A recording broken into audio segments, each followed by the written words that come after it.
Tak, děkuji za slovo. Ještě jednou dobrý den, dámy a pánové.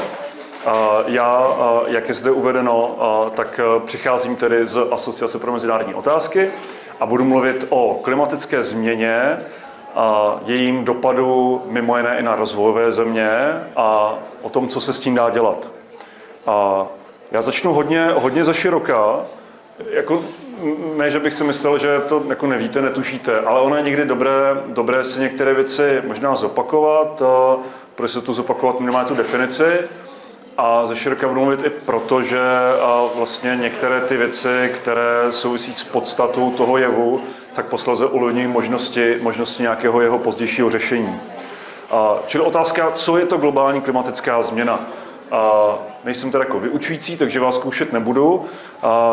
Nicméně jedná se o nějaký komplexní jev, proto třeba nemluvíme o globálním oteplování pouze, ale mluvíme o klimatické změně. Já ještě, fotit si to možná nemusíte, jednak je možnost potom na sdílení prezentace a jednak vždycky dole je odkaz. Já hodně využívám infografik z dílny Fakt o klimatu, jednak z toho důvodu, že jsem tam dlouho aktivně působil a současně jsou to jako hezké grafiky a vždycky, když si najdete na těch stránkách konkrétních to dané téma, tak je k tomu ještě nějaký doprovodný text a současně tady třeba ne tohle nějaká schematická mapa, ale pokud jsou tam nějaká čísla, tak tam vždycky máte odkazy na zdroje. Takže potom je velice snadné si ověřit vlastně ty primární zdroje a dá se s tím samozřejmě i dále potom pracovat. Myslím, že je ideální pro nějaké seminární, bakalářské nebo diplomové práce. Zpátky k tématu. Klimatická změna. Vlevo máme příčiny, hlavně spalování fosilních paliv, pak nějaké odlesňování, to se týká toho, že pak ty lesy nefungují jako to přirozené úložiště toho uhlíku. Chov dobytka, průmyslová činnost a celé nám to vede k tomu, že vlastně my naší činností v podstatě aktivně měníme složení atmosféry. A teď co to znamená? Co to potom přináší? Tak mimo toho oteplování, mimo té změny teploty, tak to přináší třeba okyselování oceánů. A teď si řeknete, tak okyselování oceánů, jako to nás nemusí úplně zajímat. No, lidi třeba úplně možná ne, ale pokud byste byli mořským živočichem a kyselá voda by vám už začala leptat vaši tělesnou schránku, tak vás to samozřejmě trápit bude. No a jak jsem říkal, primárním projevem tak je silnější skleníkový efekt, který vede k nárůstu teploty vzduchu, to tak asi nějak každý tuší, ale současně i nárůst teploty vody. Když se často mluví o zvedající se hladině světových oceánů, tak je to způsobeno dvěma mechanismy. Jeden je tedy to, že nám roztávají nějaké ledovce, které tím, jak otává ta sladká voda, tak jak se dostává do těch oceánů, tak samozřejmě zvyšuje to celkové množství vody, celkový objem, ale větší vliv má nárůst teploty vody. Tím, jak vodu zahříváte, tak vlivem nějaké objemové roztažnosti zase nabývá na objemu. A to se projevuje na té stoupající hladině. To je dobré si uvědomit. Co to následně způsobuje? Tak kromě změny nějaké průměrné teploty, tak hlavně, a to je ten sloupec vpravo od shora, tak jsou to častější extrémní projevy klimatu. Je to vyšší výskyt jak sucha, povodní a nějakých jiných atmosférických jevů. A to samozřejmě má dopad potom na nějaký globální ekosystém a více si o tom řekneme na dalších slajdech, jak se to potom projevuje. A zase, pokud je tady nějaký klimaskeptik, pak se o tom můžeme bavit nějak do detailu. Pokud není a třeba se s nějakým v budoucnu setkáte, tak můžete diskutovat, jak víme, že vlastně je to teda ten oxid uhličitý. Jak víme, že teďka to, co jsem říkal, jsem si úplně nevycucal z prstu. No tak je tady nějaká obecně známý vztah mezi to, co máte na vodorovné ose, tak je koncentrace oxidu uhličitého v atmosféře, a to, co máte na svislé ose, tak je teplota. Ta nula tady, tak není samozřejmě jako nějaký průměr, jako to by bylo málo. Je to bráno jakoby teplota v předindustriálním období.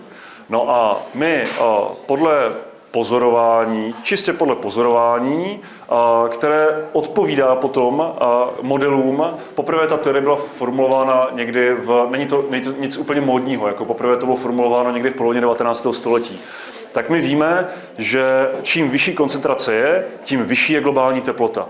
Vidíte, že občas to odskakuje, to je zase způsobeno nějakými dalšími mechanismy, které se na tom podílejí, ale největší vliv opravdu na to na té změně má člověk a lidská činnost. A zase, jak víme teda, že je to člověk, že třeba to CO2 se někde jako nebere, že třeba se neuvolňuje někde to CO2 z nějakých geologických formací a následně nám teda mění složení atmosféry. No, my to můžeme vypozorovat. Tohle je nějaká přirozená oscilace koncentrace CO2 v atmosféře. Na grafu vidíte 800 000 let zpátky před naším letopočtem. A zase můžete se zeptat, no a jak to víme, že před těma 800 000 lety byla taková koncentrace? Toto prosím také přímé měření. Tohleto jsou bublinky atmosféry, které zůstaly lapeny v ledu a jsou to vlastně výsledky vrtů v arktických oblastech, které když se potom vytáhnou na povrch, tak vlastně máte jako jakousi časovou schránku a podle hloubky vrtů, podle počtu těch vrstev, tak jste schopni zjistit, jako jak daleko v čase se nacházíte. Takže tohle je reálné složení atmosféry, respektive podíl oxidu uhličitého a ten osciloval v nějakém rozmezí 170 až 300 ppm, částic na milion. No a teď vidíme, a tady je potom detail, teď vidíme, že najednou v době, kdy v nejenom vytápění budov, ale primárně šlo o oblast průmyslové výroby, tak přestala dostačovat ta recentní biomasa. Přestalo dostačovat to, že se pálily stromy. Jasně, když už v Anglii prostě spálili většinu stromů, tak zjistili, že takhle to dál asi nepůjde. A začali využívat ve velkém průmyslově uhlí. Zase nějakou časovou schránku, nějakou konzervu, která tady vznikala v případě uhlí, se bavíme o asi 300 milionů let nazpět, uložená fosilní biomasa, fosilní uhlík. No a tím, jak jsme začali pálit, tak se začal dostávat do atmosféry a najednou vidíme, že ta koncentrace nám prudce vyskočila. Zase, jak víme, že je to výsledek procesu spalování, úplně jednoduše. Stačí se podívat, jak nám roste koncentrace oxidu uhličitého, a protože spalování je nějaký proces prudké oxidace, tak ono lze sledovat, jak stejně jak nám stoupá koncentrace CO2, tak nám klesá koncentrace kyslíku, protože kyslík v tom procesu hoření funguje jako okysličovadlo. Takže to je další z důkazů, jak víme, že je to opravdu tím, že spalujeme nějakou fosilní biomasu. No teď zase, a jak víme, že je to teda ten člověk a že to nejsou nějaké jiné další vlivy. Tady je zase takový hezký souhrnný graf a tady je vlastně odlišeno ta červená, tak to je vliv skleníkových plynů a my vidíme, třeba často se diskutuje, jaký je vliv sopečné činnosti. To je třeba ta oranžová čára. A kdyby to bylo ukazovátko, já nechci, aby to umřelo teďka, to prostřední. Jo, výborně, krása. Tak my vidíme, že ta oranžová, tak naopak ten efekt má jakoby opačný, že vlastně sopky často svojí činností ochlazují atmosféru. Zase, jak je to možné? Tím, že vychylují nějaké částice, které se dostanou do vyšší vrstev atmosféry, tak ty potom odráží to sluneční záření, které nestačí vlastně dopadat na povrch a ohřívat povrch. Nicméně v konečném důsledku nám to vede, že pozorujeme tady souhrn těch faktorů, tak stále přispívá k vyšší a vyšší teplotě. Zase je tady vidíte nulu, předprůmyslová doba až po nějaké 2 stupně a samozřejmě záleží, kde to měříme. Tady máme zase nějaký graf, který nejde 800 000, ale jde pouze 20 000 let před naším letopočtem a ten nám ukazuje, jak se měnila právě teplota.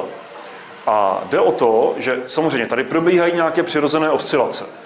A v minulosti na Zemi tak teplota atmosféry byla i vyšší. Nicméně to, co nás zajímá, tak je z pohledu nějaké jako lidské činnosti, lidského působení, tak samozřejmě existuje nějaké optimum, v jakém je lidská společnost schopná fungovat.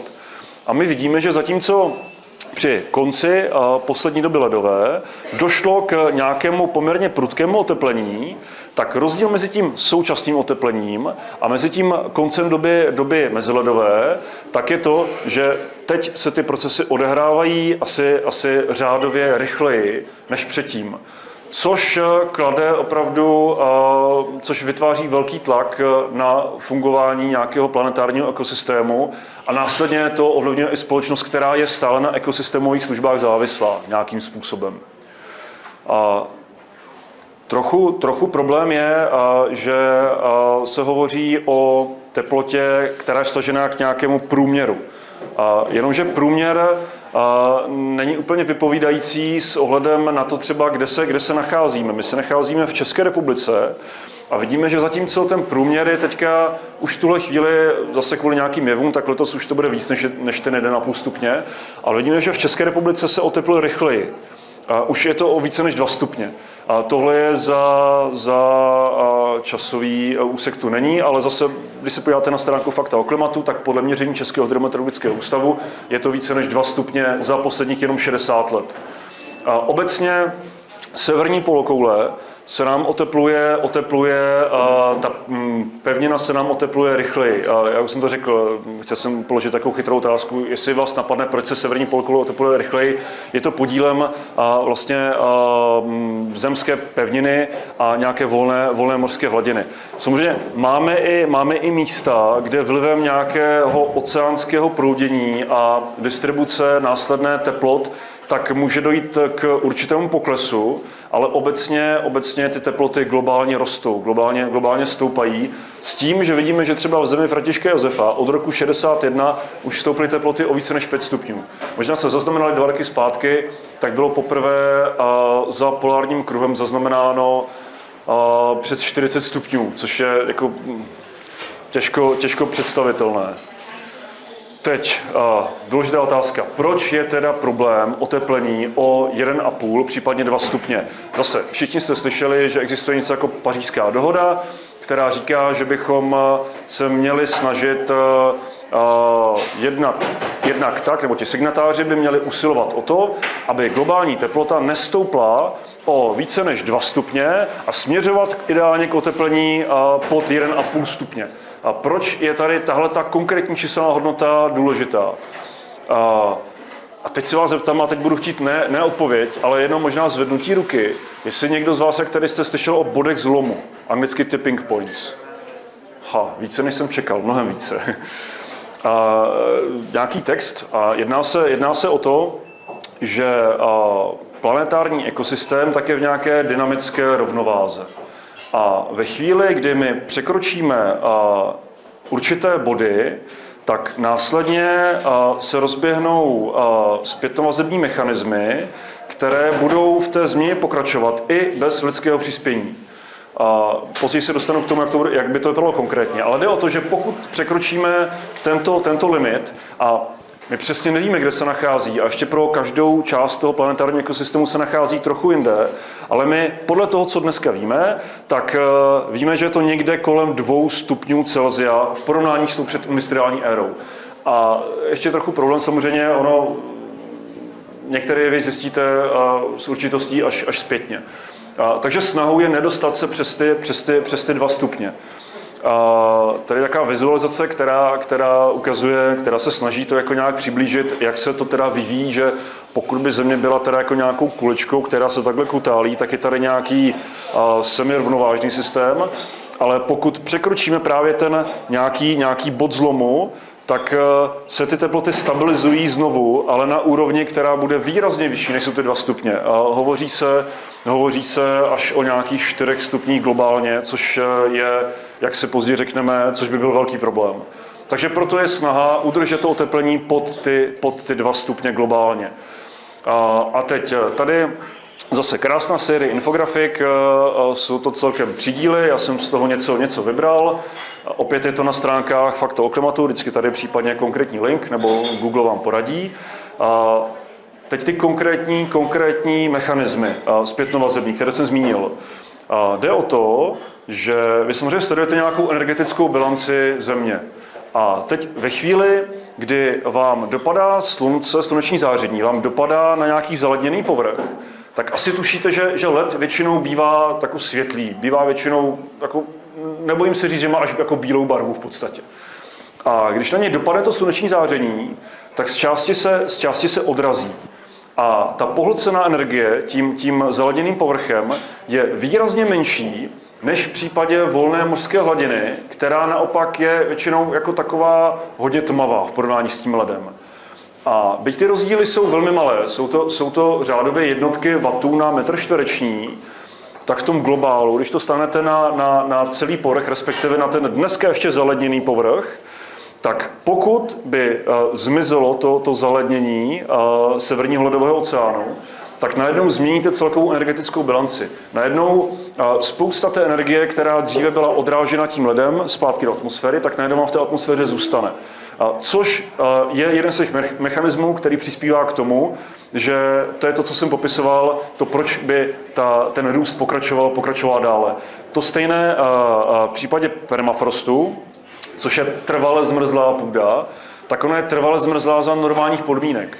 Pokud se teplota zvyšuje, tak zase v permafrostu je vázáno spousta organických zbytků, které jsou tam zmrzlé dneska, ale pokud by rozmrzly, tak dojde k tomu, že se uvolní velké množství metanu.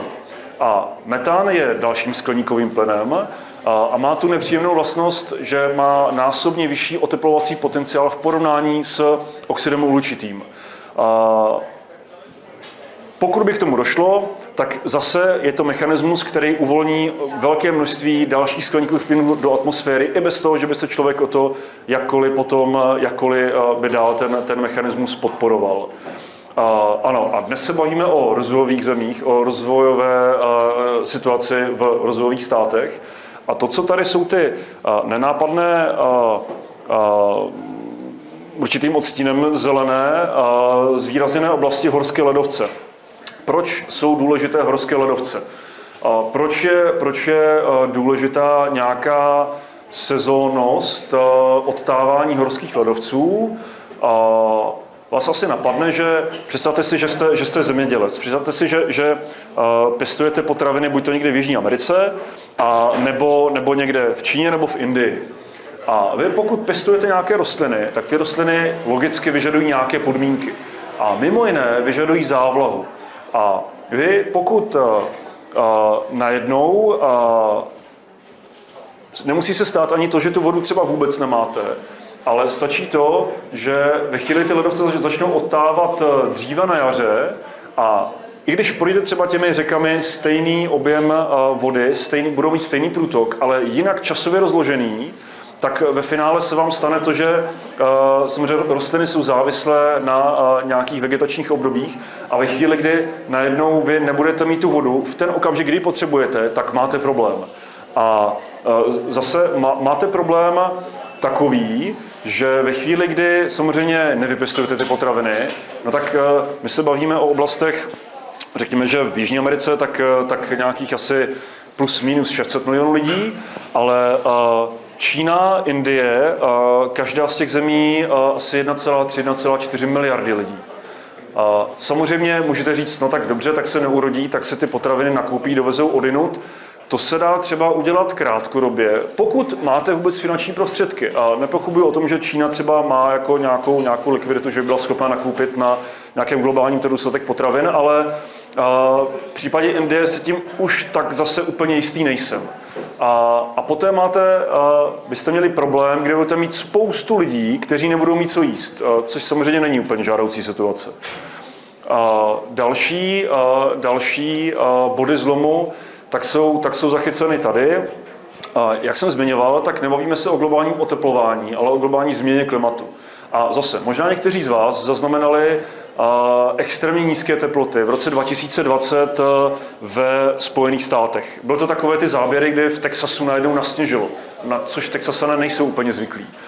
Zase, tady to nemám, ale když si vygooglíte USA Snowstorm 2020 nebo Texas Energy Crisis, tak najednou vidíte, že se tam stalo to, že došlo k zvýšené oscilaci polárního proudění, které nám udržuje nějakou oblast chladného vzduchu, většinou v nějakém rozmezí, ale v případě, že se najednou začne tlačit ohřátá masa vzduchu na sever, tak dojde k tomu, že to proudění se rozkolísá a najednou opustí ten svůj obvyklý rozsah a najednou může zasáhnout oblasti, kde se s tím nepočítalo. A zase, proč je to problém?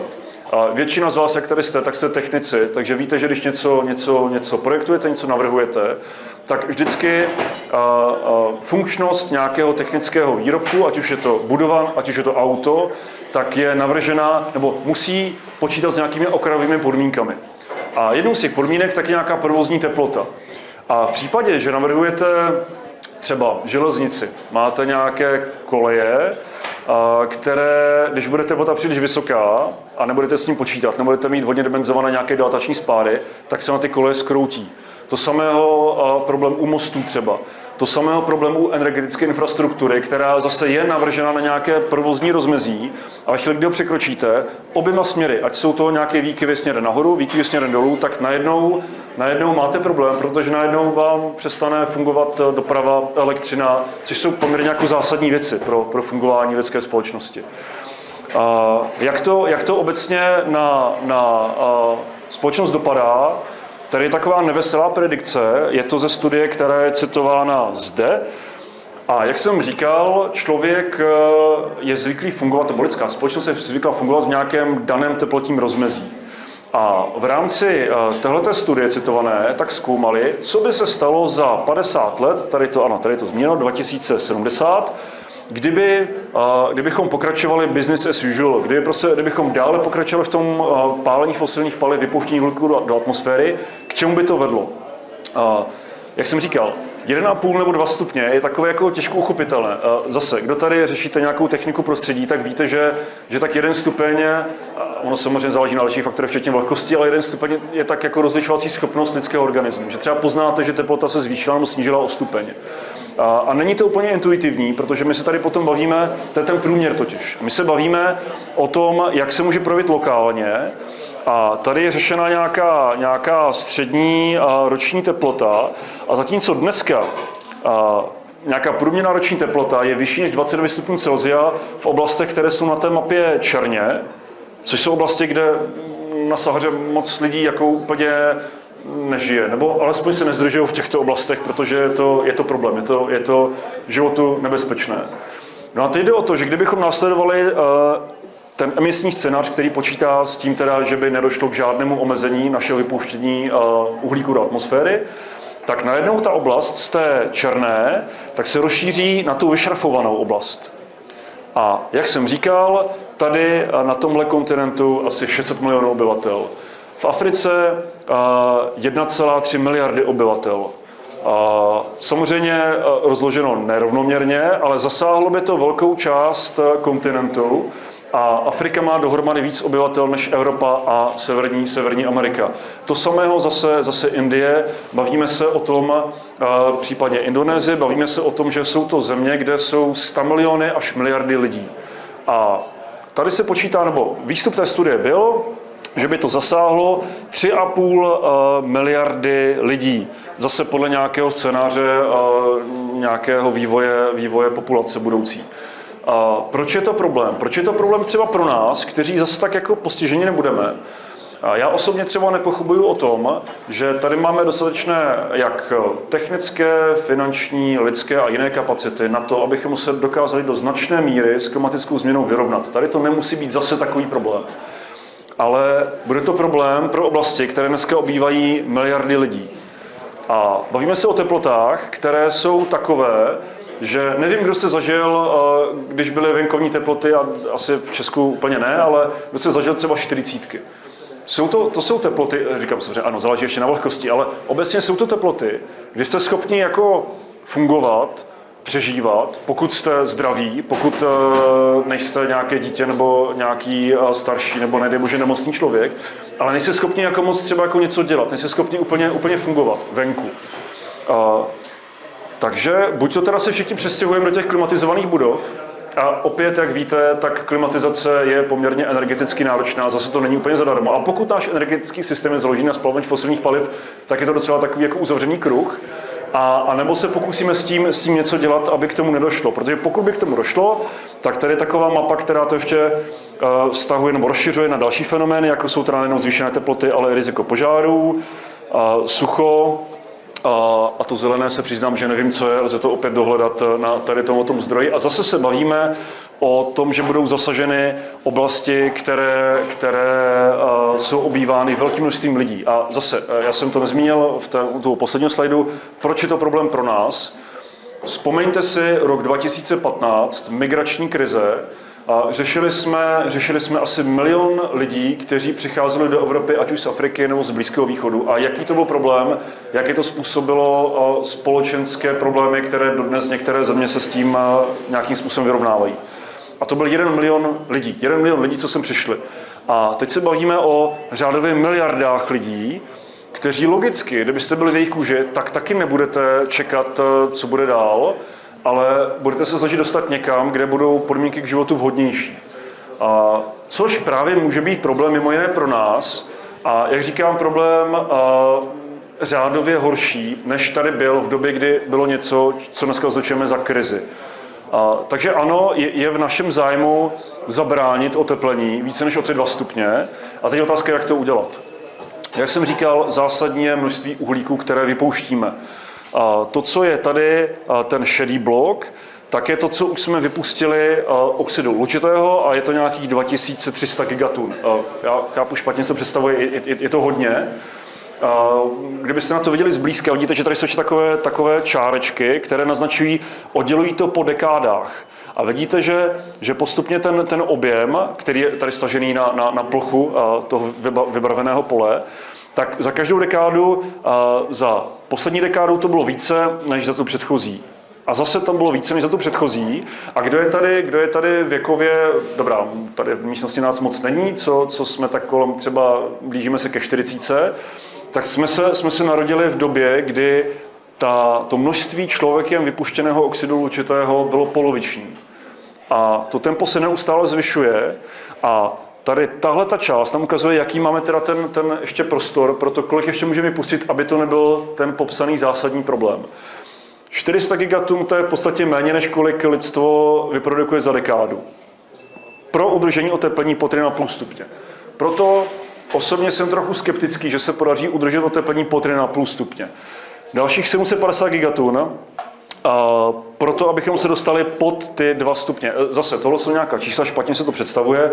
Tady na tomhle grafu je vidět dosavadní vývoj a to, jak bychom museli snižovat naše emise, aby jsme se udrželi, ta modrá pod 1,5, ta fialová pod 2 stupně oteplení v porovnání s předindustriální dobou.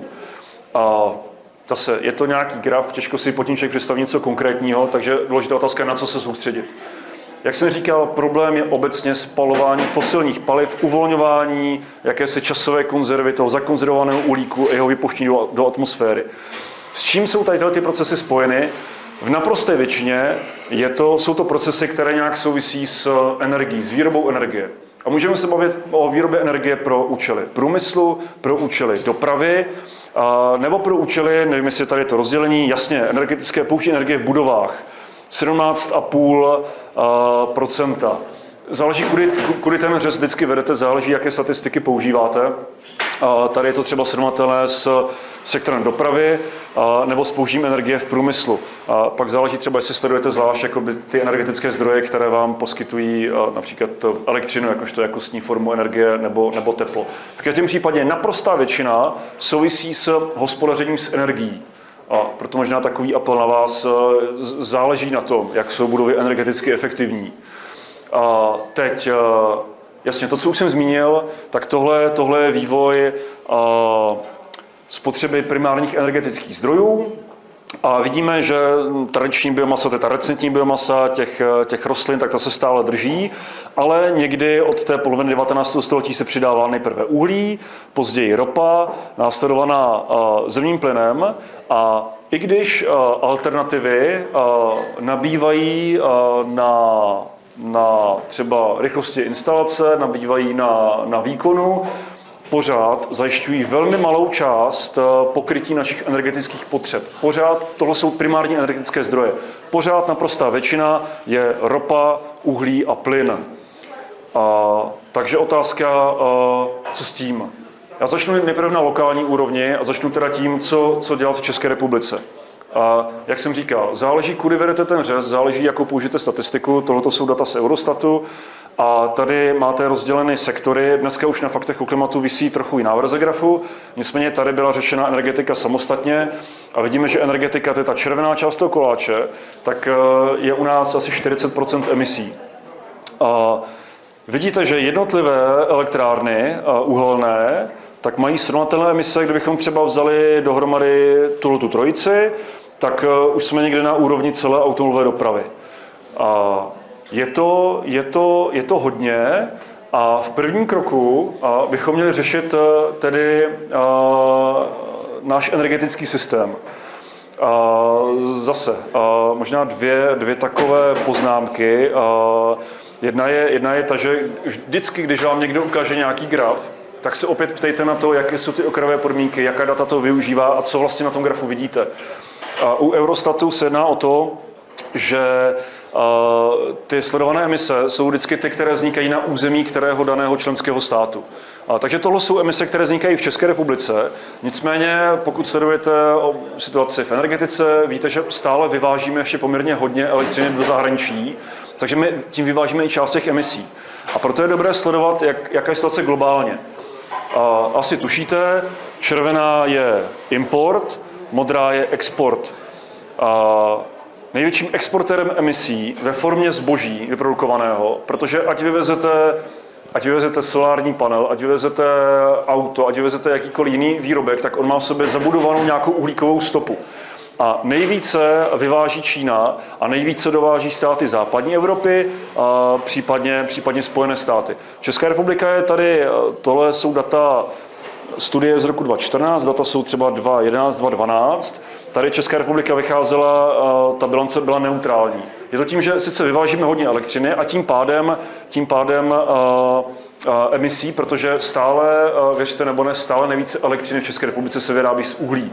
Jádro je těsně v závisu.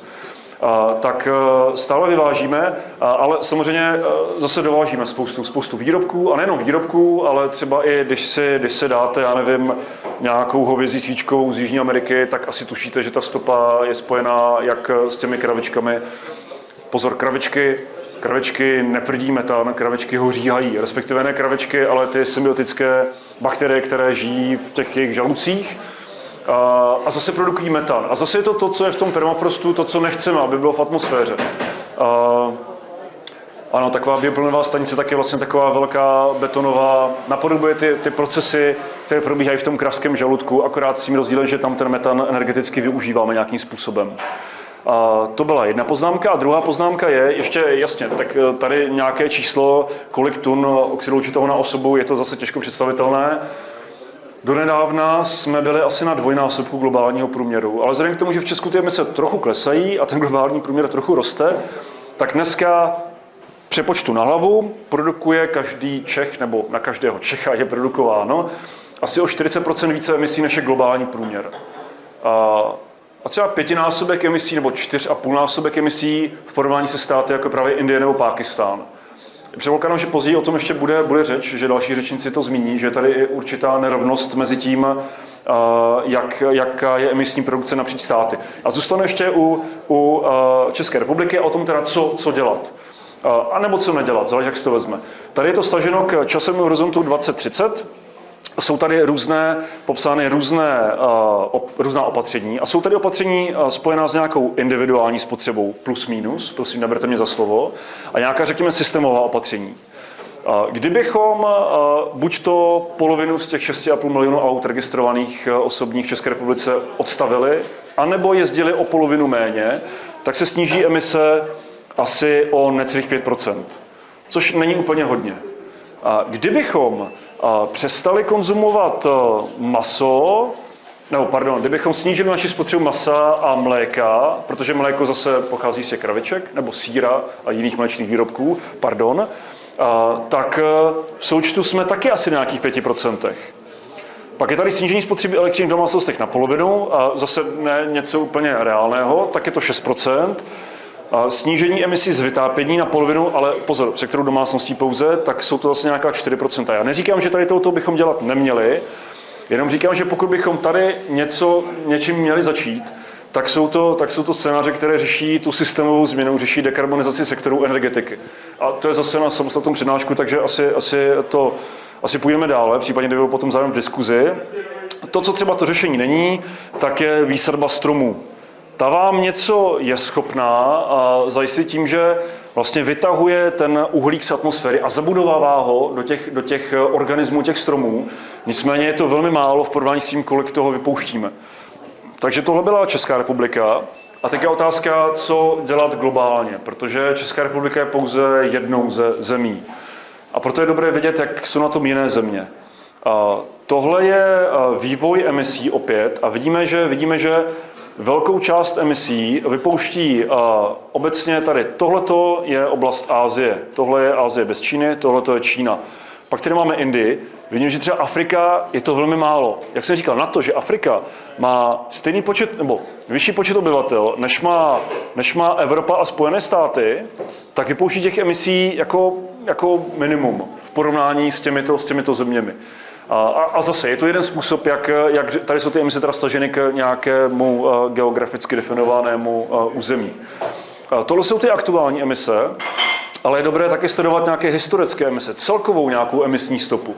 No a tady vidíme, že už situace je trochu jiná. Pokud někdo říká, že teda nejvíc toho vypouští Čína, aktuálně ano, ale současně část toho k nám zase vyváží ve formě toho zboží. A když se podíváme na to, jak to bylo historicky, tak vidíme, že ano, nejvíc Spojené státy, ale za nimi Evropa. Proč Evropa? No tak protože průmyslová revoluce vznikla v oblasti jižního Německa, severní Itálie, části Francie, Belgie, Velké Británie. To jsou ty země, které první začaly používat ve velkém fosilní paliva uhlí pro ty průmyslové účely. A dělali to po výrazně delší dobu než zbytek světa, proto ta naše emisní zátěž historická tak je nezanedbatelná. A dokonce existuje studie, která to stahuje na země a na obyvatele, a pro nás to nevypadá úplně dobře. Dá se říct, že vlastně jsme alespoň něco vyhráli, ale není úplně o co stát v tomto případě. Takže je dobré sledovat, kde se ty emise teda berou a jaká je potom nějaká, řekněme, odpovědnost na těch zemích řešit tu vzniklou situaci. Nemůžeme říct, no tak my už toho tolik nevypouštíme, tak si s tím nějak poradíte. My už totiž máme nějakou životní úroveň a jde o to, že ty jiné státy, tak samozřejmě v rámci nějaké globální ekonomiky jsou vystaveny zase nějaké reklamě a chtějí žít, nebo reklamě ať už cílené, nebo to může být i konzumace popkultury, která vám předkládá životní styl, který vy potom považujete za něco, co byste chtěli dosáhnout. A kdyby každý z obyvatel Asie nebo Afriky chtěl žít ten náš životní styl, tak na to jednak nemáme dost zdrojů a současně bychom mu to vypustili tolik uhlíku, že bychom se tady potom uvařili, když to řeknu zjednodušeně. Co s tím? Tady je odkaz na zajímavý projekt, který dává dohromady řešení. Já jsem doposud mluvil o nějakých fosilních palivech a spalování, ale ta systémová změna, tak vyžaduje občas i trochu jiné kroky. A tady jsou zase, v tomto případě je to seřazeno podle vlastně největšího potenciálu a jde to dolů. Tohle je výsek tabulky, která má asi 90 opatření, pokud si správně vzpomínám. A jsou tady teda nějaké alternativní zdroje. Samozřejmě víme, že čím méně energie spotřebujeme, čím lépe a efektivněji s energií budeme hospodařit, tak tím méně těch zdrojů budeme potřebovat. Takže taky to hraje roli. Pak tady máme, jak jsem zmiňoval, hraje roli strava, takže strava bohatá na rostlinnou složku, omezení plýtvání s potravinami, pak nějaké, nevím teď, jak to říct česky, ale nějaký management deštných pralesů. Ale vidíme, že důležité je i oblast vzdělání a rodinného plánování. Chápete, že celkovou emisní stopu ovlivňuje i poptávka a poptávku ovlivňuje třeba i nějaký tvar demografické křivky. Takže těch opatření, ta se nestahují v rámci té systémové změny, se neomezí pouze na oblast teda účinnější a méně emisní výroby, ale právě i na nějakou oblast spotřeby a právě i na nějaký dlouhodobý výhled. Takže ano, i na vzdělání nemálo záleží. Tak a ještě poslední, zkusím rychle zmínit adaptace versus mitigace. Jsou hlasy, které říkají, tak jasně, tak jako něco se děje, ale ta mitigace předcházení té změně, tím, že přejdeme třeba na ty jiné zdroje, je drahá a je obtížná a komplikovaná. Uděláme to tak, že se teda budeme jako adaptovat na to, co přijde. Jak říkám, tady třeba na to kapacity máme, ale to neplatí globálně. Opět doporučuji stránky Fakt o klimatu, takzvaná Šternova zpráva, a ta vlastně to řeší z ekonomického úhlu pohledu. A to, co je tady důležité, byť nezvýrazněné, tak zpráva doporučuje, že z ekonomického pohledu dává smysl investovat už dnes do předcházení tomu problému, než následně řešit dopady toho problému. No to zní logicky, ale ne vždycky je to úplně součástí té debaty. My musíme dělat obojí. Musíme řešit jak adaptaci, tak mitigaci. Teď je otázka, v jakém poměru, v jaké míře. Já se přiznám, já jsem si na posledním slajdu už zjednodušil trochu práci tím, že jsem skopíroval nějaký svůj diskuzní příspěvek z Facebooku, takže tady vidíte argumenty, které jsem použil. A jedná se o to, že, jak jsem zmínil, adaptace i mitigace jsou nezbytné je provádět jakoby současně, ale čím méně budeme mitigovat dnes, tím větší požadavky na adaptaci budou do budoucna. A jak říkám, jsou velmi nerovnoměrně rozloženy v rámci světa. A naopak, čím více nyní omezíme emise, tím snazší bude následně řešit nějakou adaptaci. A to je důležité, protože s tím, jak je tady ten očekávaný vývoj, viděli jste ten graf, který ukazoval globální situaci v roce 2070, tak ve druhé polovině století bez omezování emisí, bez toho mitigačního úsilí, tak náklady na adaptaci budou vlastně vyšší než nějaká naše schopnost vůbec adaptaci řešit, takže pak tady zbydou neřešené oblasti, protože už na to nebude kapacita.